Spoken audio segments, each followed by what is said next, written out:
नमस्कार। आज के इस वीडियो में हम लोग इतिहास का पहला टॉपिक प्राचीन भारत के इतिहास के स्रोत का विस्तार पूर्वक व तथ्यों के साथ क्रमबद्ध तरीके से अध्ययन करेंगे। मेरा प्रयास रहेगा हर टॉपिक को रुचिपूर्ण व सरल तरीके से एवं प्रश्नों के माध्यम से प्रस्तुत करना, जिससे समझने में आसानी हो। तो चलिए शुरू करते हैं बिना समय गंवाए। एक भारतीय इतिहास का परिचय। हमारे देश भारत को किन किन नाम से जाना जाता है?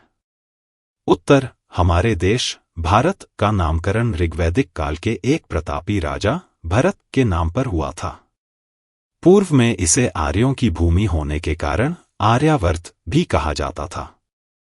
बौद्ध ग्रंथों में भारत को जम्बू द्वीप नाम से पुकारा गया था। यूनानियों ने इंडिया कहा। मध्यकालीन मुस्लिम इतिहासकारों ने इसे हिंद अथवा हिंदुस्तान नाम दिया। महाकाव्य तथा पुराणों में इसे भारतवर्ष अथवा भरत का देश कहा गया। सिंधु इंडस नदी के कारण इसका नाम हिंदुस्तान भी पड़ा। भारत के इतिहास को कितने भागों में विभाजित किया जा सकता है? उत्तर, भारत के इतिहास को अध्ययन की सुविधा के दृष्टिकोण से 3 भागों में बांटा जा सकता है। 1. प्राचीन भारत एंशिएंट इंडिया। 2. मध्यकालीन भारत मेडिवल इंडिया। 3. आधुनिक भारत मॉडर्न इंडिया। प्राचीन भारत के इतिहास की जानकारी हमें किन किन स्रोतों से प्राप्त होती है? उत्तर, प्राचीन भारतीय इतिहास की जानकारी हमें मुख्यतः इन स्रोतों से प्राप्त होती है। 1. धर्म ग्रंथ एवं ऐतिहासिक ग्रंथ। 2. विदेशी यात्रियों अथवा तीर्थयात्रियों के विवरण। 3. पुरातात्विक साक्ष्य एवं स्रोत। धर्म एवं ऐतिहासिक ग्रंथों से मिली जानकारी को कितने भागों में विभक्त किया जा सकता है? उत्तर, धर्म एवं ऐतिहासिक ग्रंथों से मिली महत्वपूर्ण जानकारियां धर्म ग्रंथ अथवा धार्मिक साहित्य को 2 भागों में बांटा गया है। 1. ब्राह्मण साहित्य। 2. ब्राह्मणेतर साहित्य। ब्राह्मण साहित्य के अंतर्गत कौन कौन से ग्रंथ आते हैं? उत्तर, ब्राह्मण साहित्य के अंतर्गत आने वाले प्रमुख ग्रंथ ये हैं: वेद, वेदांग, उपनिषद, ब्राह्मण ग्रंथ, आरण्यक, पुराण, स्मृति ग्रंथ, रामायण, महाभारत आदि। ब्राह्मणेतर साहित्य के अंतर्गत कौन कौन से ग्रंथ आते हैं? उत्तर, ब्राह्मणेतर साहित्य के अंतर्गत बौद्ध साहित्य एवं जैन साहित्य आते हैं। वेदों की संख्या कितनी है? उत्तर, वेद की संख्या 4 है। 1. ऋग्वेद, 2. यजुर्वेद, 3. सामवेद, 4. अथर्ववेद। वेद से क्या तात्पर्य है एवं वेदों के रचयिता कौन है? उत्तर, वेद शब्द की उत्पत्ति संस्कृत भाषा के विद शब्द से हुई है, जिसका अर्थ है पवित्र एवं आध्यात्मिक ज्ञान। वेद भारत का सबसे प्राचीन धर्म ग्रंथ है। वेदों के संकलनकर्ता हैं महर्षि एवं कृष्णद्वैपायन वेदव्यास, जिन्हें हम महर्षि वेदव्यास के नाम से भी जानते हैं। सूक्तों, स्तुतियों, प्रार्थनाओं, यज्ञ एवं तंत्र मंत्रों से संबंधित सूत्रों के संग्रह को वेद कहा जाता है। सबसे प्राचीन धर्म ग्रंथ ऋग्वेद को माना जाता है। अथर्ववेद सबसे बाद का धर्म ग्रंथ है। ऋग्वेद के महत्वपूर्ण बिंदुओं पर प्रकाश डालें। उत्तर, ऋग्वेद के महत्वपूर्ण बिंदु कुछ इस प्रकार है। वैदिक देवी देवताओं के मंत्रों के संग्रह ऋग्वेद को कहा जाता है।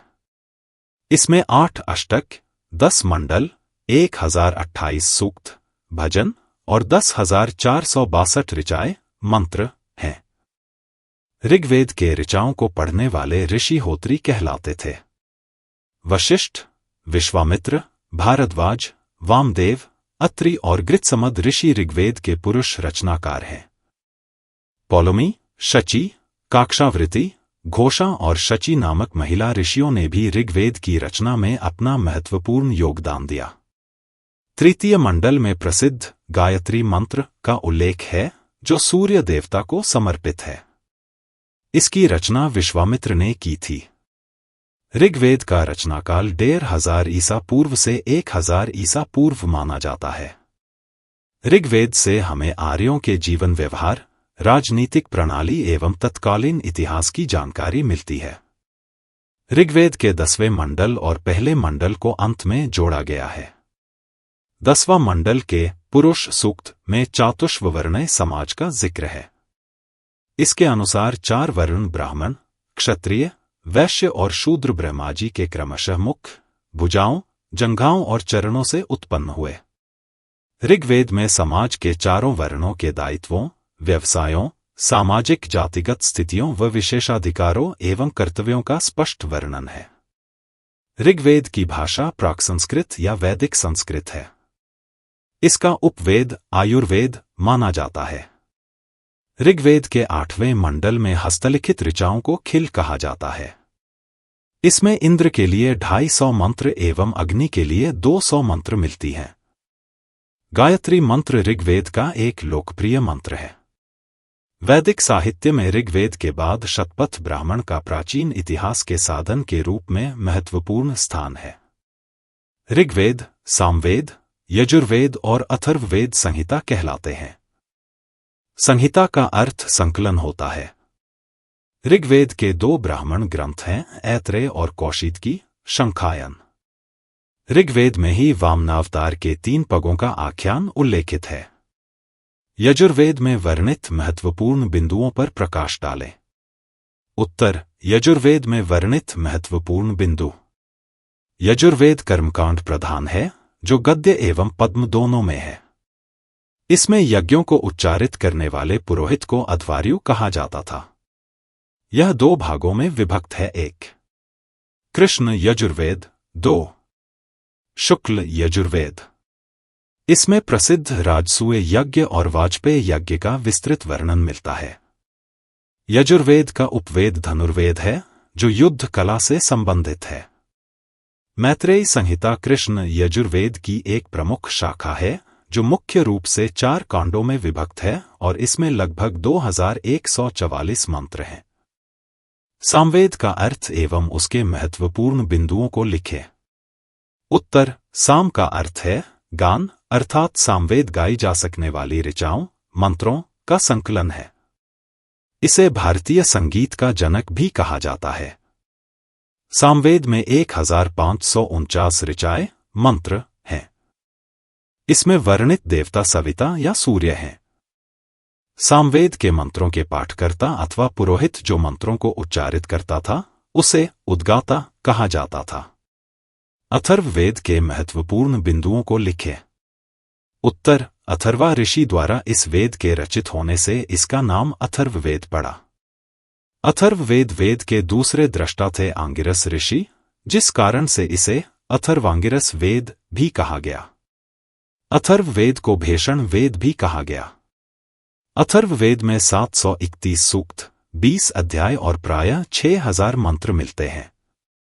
अथर्ववेद में धर्म, औषधि, जादूटोना, ब्रह्मज्ञान, शाप, वशीकरण, रोग निवारण, स्तुति, आशीर्वाद, प्रायश्चित, प्रेम, विवाह, राजकर्म, मनुष्यों के सामान्य विचारों, विश्वासों, अंधविश्वासों, अनुसंधान इत्यादि का वर्णन मिलता है।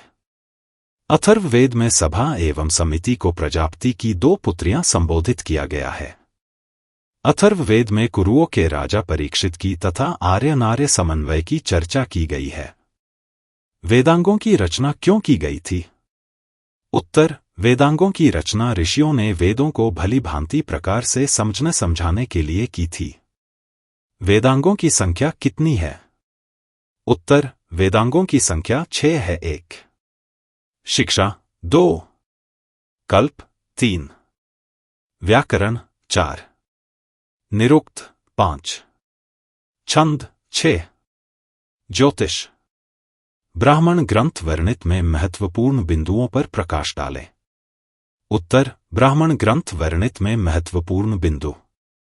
यज्ञों एवं कर्मकांडों के विधि विधान एवं उनकी क्रियाओं को अच्छी प्रकार से समझने समझाने के लिए ही ब्राह्मण ग्रंथों की रचना की गई। शतपथ ब्राह्मण में स्त्री को पुरुष की अर्धांगिनी कहा गया। मैत्रेयी संहिता से उस समय स्त्री की सर्वाधिक गिरी हुई स्थिति का पता चलता है। ब्राह्मण ग्रंथ में जुआ और शराब के बाद स्त्री को पुरुष का तीसरा दोष बताया गया है। पुराणों के ऐतिहासिक तथ्यों पर प्रकाश डालें। उत्तर, पुराणों के कुछ महत्वपूर्ण तथ्य। पुराणों की संख्या 18 है। इनका रचनाकाल 5वीं शताब्दी ईपू ए। सबसे प्रामाणिक एवं प्राचीन मत्स्य पुराण है। पुराणों में भारतीय ऐतिहासिक कथाओं का रोचक व क्रमबद्ध विवरण मिलता है, जो प्रामाणिक भी है। पुराणों के रचयिता हैं महर्षि लोमहर्ष। उनके सुपुत्र उग्रश्रवा ने बाद में उनके रचनाक्रम को आगे बढ़ाया।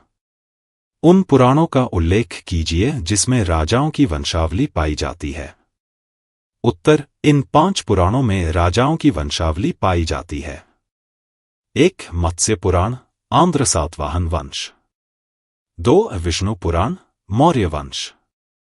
3. वायु पुराण, गुप्त वंश। 4. ब्राह्मण पुराण, आंध्र सातवाहन वंश। 5. भागवत पुराण, आंध्र सातवाहन वंश। आरण्यक का क्या अर्थ है?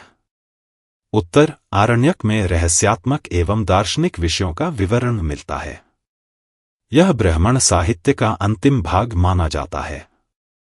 मुख्य रूप से 7 आरण्यक प्रमाणित माने जाते हैं। उपनिषद का क्या अर्थ है? इसके महत्वपूर्ण बिंदुओं का उल्लेख कीजिए। उत्तर, उपनिषद का शाब्दिक अर्थ होता है पास बैठना। उपनिषद वह रहस्य विद्या अथवा ब्रह्मा विद्या है जिसका ज्ञान शिष्यगण गुरुजनों के पास बैठकर प्राप्त किया करते थे।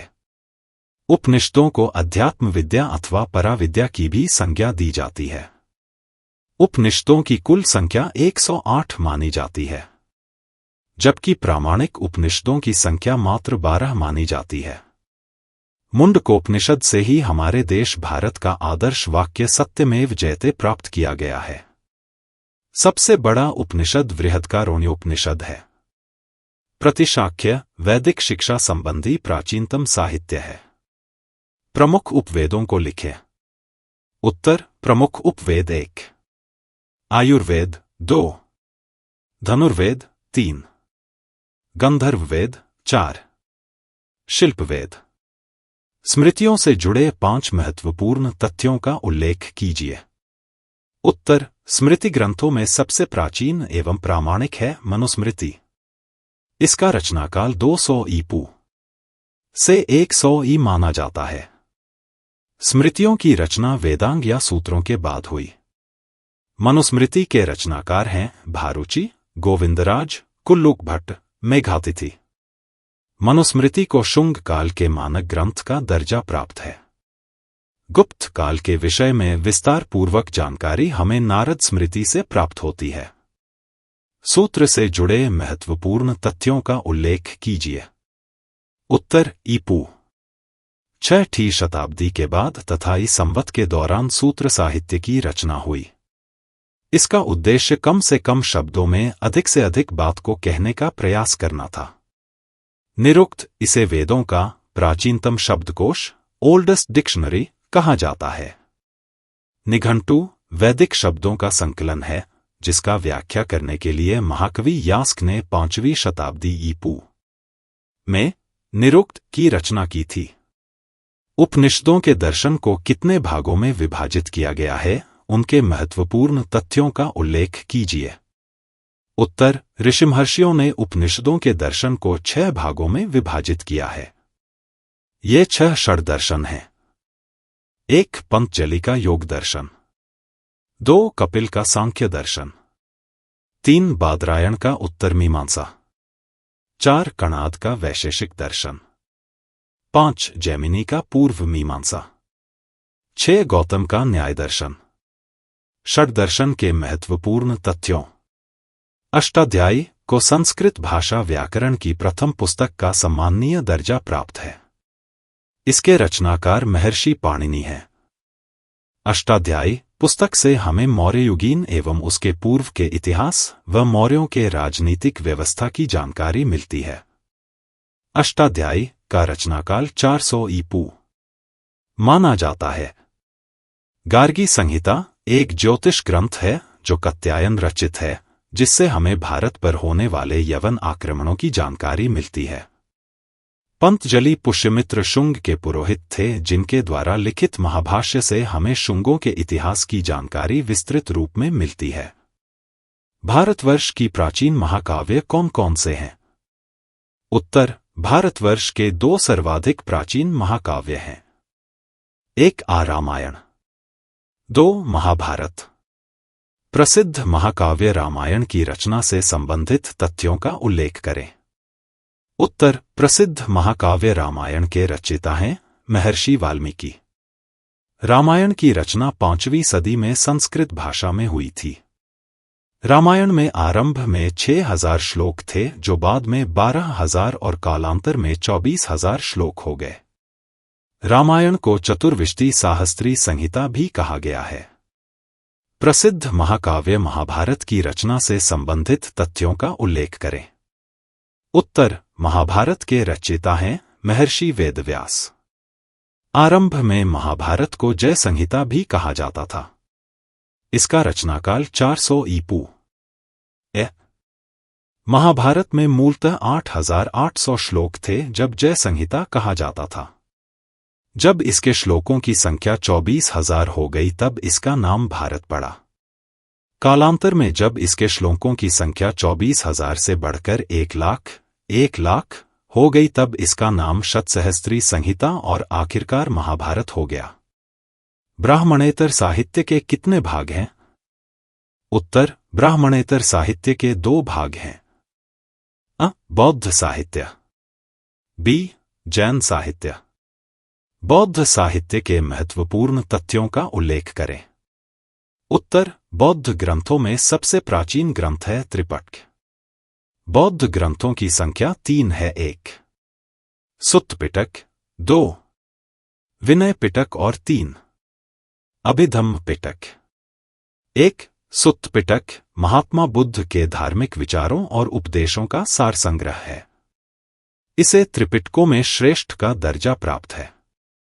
सुत्त पिटक को बौद्ध धर्म का विश्वकोश कहा जाता है। 2 विनय पिटक में मठ में रहने वाले बौद्ध भिक्षुओं के अनुशासनों से संबंधित नियमों की जानकारी मिलती है। 3 अभिधम्म पिटक में बौद्ध दर्शनों व मतों की दार्शनिक व्याख्या मिलती है। इस पिटक का संकलन महान सम्राट अशोक के शासनकाल में संपन्न तृतीय बौद्ध संगीति में मोग्गलिपुत्त के द्वारा संपन्न किया गया था। हीनयान का प्रमुख ग्रंथ कथावस्तु है। इसमें महात्मा बुद्ध का जीवन चरित अनेक कथानकों के साथ वर्णित किया गया है। जातक में गौतम बुद्ध के पूर्व जन्म की कहानियां संकलित हैं। दीपवंश की रचना 4वीं सदी में हुई थी। इसमें सिंहल द्वीप, श्रीलंका के इतिहास पर प्रथम बार प्रकाश डाला गया था। महावंश की रचना 5वीं सदी में हुई थी। इस ग्रंथ में मगध के राजाओं की सूची प्राप्त होती है। महावस्तु एवं ललित विस्तार ग्रंथ हमें महात्मा बुद्ध के विषय में जानकारी देते हैं। अंगुत्तर निकाय में 16 महाजनपदों की जानकारी मिलती है। आर्य मंजुश्री मूलकल्प के द्वारा बौद्ध दृष्टिकोण से गुप्त सम्राटों का वर्णन मिलता है। मिलिंद पन्हों से हमें यूनानी राजा मिनांडर तथा बौद्ध भिक्षु नागसेन के दार्शनिक वार्तालाप की जानकारी मिलती है। जैन साहित्य के महत्वपूर्ण तथ्यों का उल्लेख करें। उत्तर, जैन साहित्य के महत्वपूर्ण तथ्य। जैन साहित्य को आगम कहते हैं। जैन आगम के अंतर्गत 12 महत्वपूर्ण अंग आते हैं, जिसमें 12 उपांग, 10 प्रकीर्ण, 6 छंद सूत्र के अतिरिक्त नंदी सूत्र, अनुयोग द्वार एवं मूल सूत्र भी सम्मिलित हैं। जैन आगम ग्रंथों की रचना महावीर की मृत्यु के बाद श्वेतांबर संप्रदाय के आचार्यों के द्वारा की गई थी। जैन साहित्य आगम के कितने सूत्र हैं? उत्तर, जैन आगम के 12 सूत्र हैं। 1 अचरांग सूत्र, 2 भगवती सूत्र, 3 विवाग स्वयं, 4 द्विटिवाय, 5 पढ़ावागरणे, 6 अंतर्दसाव, 7 सूर्यकंडग, 8 थाणंग, 9 न्याय धम्मखा, 10 संवायंग, 11 अणुत्तरोवाइस दसाव, 12 उवास गदसाव। प्रमुख धार्मिकेतर साहित्य। अर्थशास्त्र। अर्थशास्त्र के रचनाकार प्रसिद्ध कूटनीतिज्ञ गुरु चाणक्य, कौटिल्य बटा विष्णुगुप्त। यह भारत का प्रथम राजनीतिक ग्रंथ माना गया है। इसमें मौर्यकालीन इतिहास, तत्कालीन अर्थव्यवस्था तथा राजनीतिक व्यवस्था की जानकारी मिलती है।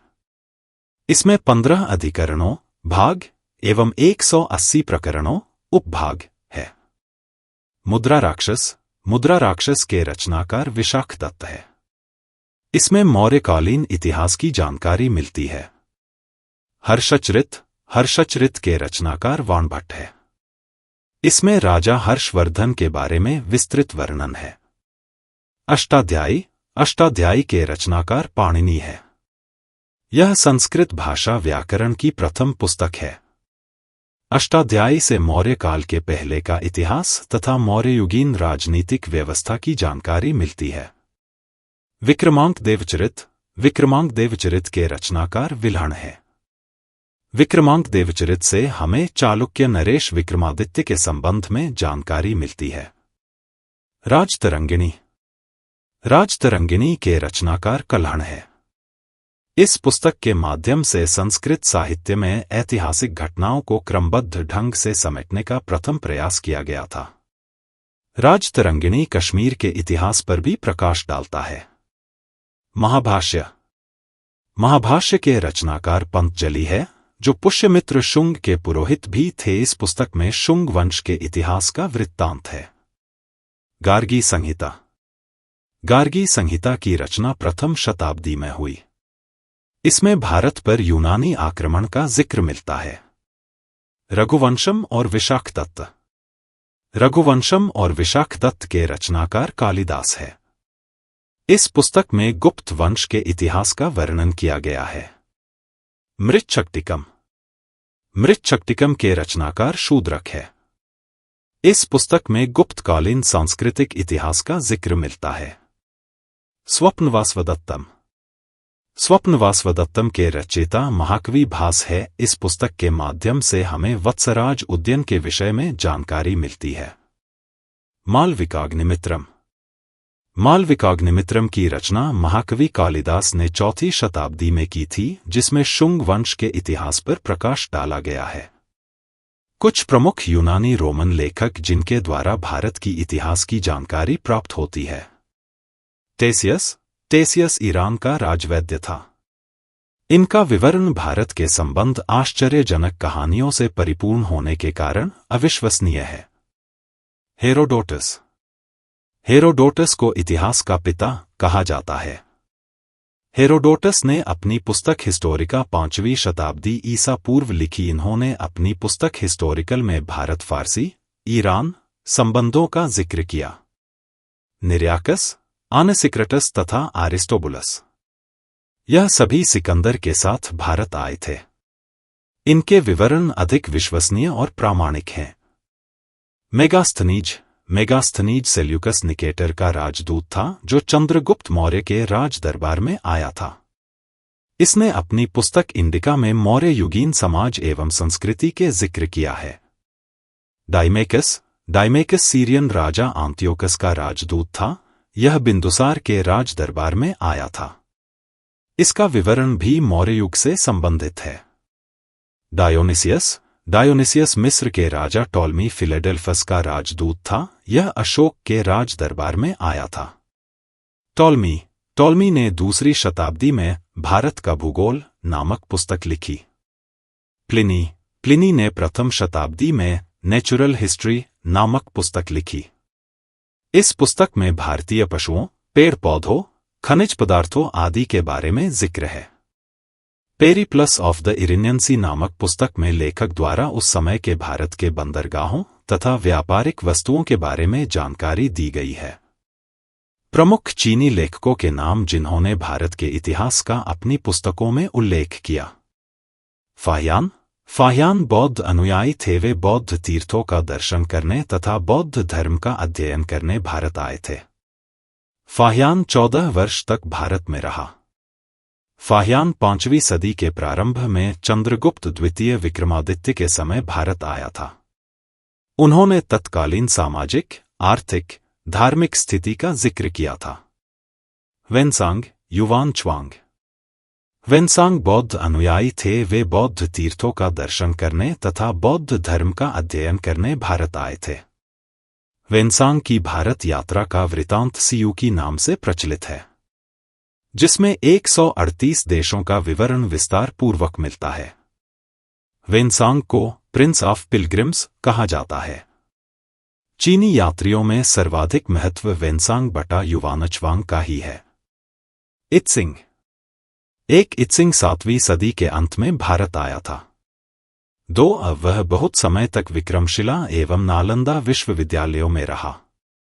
3 उसने बौद्ध शिक्षा संस्थाओं और भारतीयों की वेशभूषा, खानपान आदि के विषय में भी वर्णन किया है। मातवान लिन ने हर्ष के पूर्वी अभियान का वर्णन किया है। चाओ जुकुआ ने चोलकालीन इतिहास पर प्रकाश डाला है। अरबी लेखक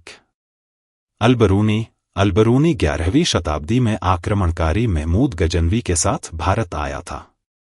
अलबरूनी का वास्तविक नाम अबू रिहान था। अलबरूनी लेखक होने के साथ साथ गणितज्ञ एवं ज्योतिषी भी था। अलबरूनी ने भारत पर 2 किताब लिखी। 1 किताब उल हिंद, 2 तहकीक-ए-हिंद, भारत की खोज। उनके द्वारा लिखी गई पुस्तक आज भी भारतीय इतिहासकारों के लिए एक महत्वपूर्ण ऐतिहासिक स्रोत है। सुलेमान पाल 9वीं शताब्दी में भारत आया था। सुलेमान पाल द्वारा प्रतिहार शासकों के तत्कालीन आर्थिक, राजनीतिक एवं सामाजिक दशा का वर्णन किया है। अलमसूदी, यह 10वीं शताब्दी में बगदाद से भारत आया था। इनके द्वारा राष्ट्रकूट एवं प्रतिहार शासकों के विषय में जानकारी मिलता है। कुछ महत्वपूर्ण फारसी लेखकों के विवरण। लेखक पुस्तक फिरदौसी, शाहनामा, मिन्हाजुस्सिराज, तबकात नासिरी, जियाउद्दीन बरनी, तारीख फिरोज शाही। अन्य महत्वपूर्ण लेखक तारानाथ एक तिब्बती मूल का लेखक था। इसने कंग्यूर तथा तंग्यूर नामक ग्रंथ में भारतीय इतिहास जानकारी दी है। मार्को पोलो 13वीं शताब्दी के अंत में पांड्य देश की यात्रा पर आया था। इसका विवरण पांड्य इतिहास का जानकारी मिलता है। भारतीय इतिहास के पुरातात्विक स्रोत। पुरातात्विक साक्ष्य अथवा स्रोत प्राचीन भारत के अध्ययन हेतु सर्वाधिक विश्वसनीय व प्रामाणिक होते हैं। अभिलेख। सर्वाधिक प्राचीन अभिलेख 1400 ईपू बोगाजकोई, तुर्की एशिया माइनर नामक स्थान से प्राप्त हुआ। इस अभिलेख पर वैदिक काल के देवता इंद्र, वरुण, अश्विनी कुमार आदि के नाम खुदे हुए मिलते हैं। अभिलेख से संबंधित महत्वपूर्ण व याद रखने योग्य तथ्य। ज्यादातर अभिलेख पत्थर या धातु की चादरों पर खुदे हैं। अभिलेखों के अध्ययन को पुरालेखाशास्त्र, एपिग्राफी कहते हैं। पुराने दस्तावेजों की प्राचीन तिथि के अध्ययन को पुरालिपिशास्त्र, पैलियोग्राफी कहा जाता है। सबसे प्राचीन अभिलेख सम्राट अशोक के समय के हैं। ये अभिलेख 3री शताब्दी ईपू के हैं। इन अभिलेखों में यूनानी, ब्राह्मी, खरोष्ठी तथा आरामाइक 4 भाषाओं का प्रयोग हुआ है, जो प्राप्त अभिलेखों में सर्वाधिक हैं। खरोष्ठी तथा आरामाइक लिपि दाएं से बाएं लिखी जाती थी, ब्राह्मी लिपि बाएं से दाएं लिखी जाती थी। कुछ महत्वपूर्ण अभिलेख। शासक अभिलेख। समुद्रगुप्त प्रयाग स्तंभ लेख। प्रतिहार नरेश भोज ग्वालियर अभिलेख। यशोवर्मन मालवा नरेश मंदसौर अभिलेख। गौतम बलश्री नासिक अभिलेख। पुलकेशिन ऐहोल अभिलेख। विजयसेन बंगाल के शासक देवपाड़ा अभिलेख। खारवेल कलिंगराज हाथी गुम्फा अभिलेख।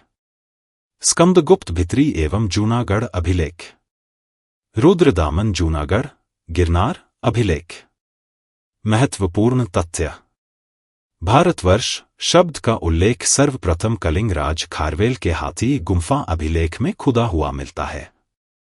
सर्वप्रथम 1837 ई में जेम्स प्रिंसेप ने ब्राह्मी लिपि में लिखित सम्राट अशोक के अभिलेख को सफलतापूर्वक पढ़ा। गुप्त काल से पूर्व के अभिलेख प्राकृत भाषा में पाए जाते हैं। गुप्त काल के बाद के अभिलेख अधिकतर संस्कृत भाषा में मिलते हैं। दुर्भिक्ष की जानकारी सर्वप्रथम सोगौरा अभिलेख से प्राप्त होती है। भारत पर होने वाले हूण आक्रमण की जानकारी सर्वप्रथम भित्री स्तंभ से प्राप्त होती है। राजा भानु गुप्त के एरण अभिलेख से सती प्रथा का वर्णन मिलता है। सिक्के के अध्ययन को मुद्रा शास्त्र कहते हैं। पुराने सिक्के तांबा, चांदी, सोना और सीसा धातु से बने होते थे। पकाई मिट्टी के बने सिक्कों के सांचे ईसा की आरंभिक 3 सदियों के हैं। इनमें से अधिकांश सांचे कुषाण काल के हैं। आरंभिक सिक्कों पर सिर्फ चिन्ह पाए जाते थे, लेकिन बाद के सिक्कों पर राजाओं और देवताओं के नाम तथा तिथियां भी उल्लिखित थी। भारत के प्राचीनतम सिक्के आहरित सिक्के हैं, जिसे पंचमार्क सिक्के भी कहा जाता है। ठप्पा मारकर बनाए जाने के कारण भारतीय भाषाओं में इन्हें आहरित मुद्रा कहते हैं। आहरित मुद्राओं की सबसे पुरानी निधियां पूर्वी उत्तर प्रदेश और मगध में मिली है। आरंभिक सिक्के अधिकतर चांदी के होते थे। तांबे के सिक्के बहुत कम थे। पंचमार्क सिक्के पर पेड़, मछली, साड़, हाथी, अर्धचंद्र आदि आकृतियां बनी होती थी। सर्वाधिक सिक्के मौर्योत्तर काल में मिले हैं, जो विशेषतः सीसे, चांदी, तांबा एवं सोने के हैं। सातवाहनों ने सीसे सिक्के जारी किए। गुप्त शासकों ने सोने के सिक्के जारी किए। सर्वप्रथम लेख वाले स्वर्ण सिक्के का प्रचलन हिंद यूनानी, इंडो-ग्रीक शासकों ने शुरू करवाए। मूर्तियां। प्राचीन काल में मूर्तियों का निर्माण कुषाण काल से प्रारंभ होता है। कुषाण, गुप्त तथा गुप्तोत्तर काल में निर्मित मूर्तियों के विकास में धार्मिक भावनाओं का विशेष योगदान रहा है। मूर्ति कला के शैलियाँ का संक्षिप्त वर्णन करें। उत्तर मूर्ति कला के 3 प्रमुख शैलियाँ। 1. गांधार शैली, 2. मथुरा शैली, 3. अमरावती शैली।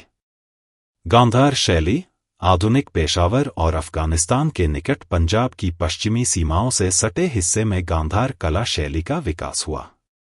मथुरा शैली का विकास पहली और तीसरी शताब्दी ईस्वी के बीच की अवधि में यमुना नदी के किनारे हुआ। मथुरा शैली की मूर्तियां उस समय के सभी तीनों धर्मों, बौद्ध धर्म, हिंदू धर्म और जैन धर्म की कहानियों और चित्रों से प्रभावित थी। अमरावती शैली। भारत के दक्षिणी भाग में अमरावती शैली का विकास सातवाहन शासकों के संरक्षण में कृष्णा नदी के किनारे हुआ। प्राचीन स्मारक व भवनों से जुड़े महत्वपूर्ण तथ्यों का उल्लेख कीजिए। उत्तर प्राचीन स्मारक एवं भवनों में सर्वाधिक प्रसिद्ध स्मारक हड़प्पा सभ्यता के मिले हैं। अंतरजी खेड़ा की खुदाई से लोहा के प्रयोग में होने का साक्ष्य मिलता है। कौशांबी की खुदाई से महाराज उद्यन के राजप्रसाद का अवशेष मिला है। पाटलिपुत्र की खुदाई में चंद्रगुप्त मौर्य के काल के लकड़ी के बने महल का अवशेष मिले हैं। भारत में मंदिरों का निर्माण किस शैलियों में होता है? उत्तर भारत में मंदिर निर्माण के 3 प्रमुख शैलियां हैं। 1. नागर शैली। उत्तर भारत में नागर कला शैली में मंदिर बनाए जाते हैं। 2. द्रविड़ शैली। दक्षिण भारत की मंदिर कला शैली को द्रविड़ शैली कहा जाता है।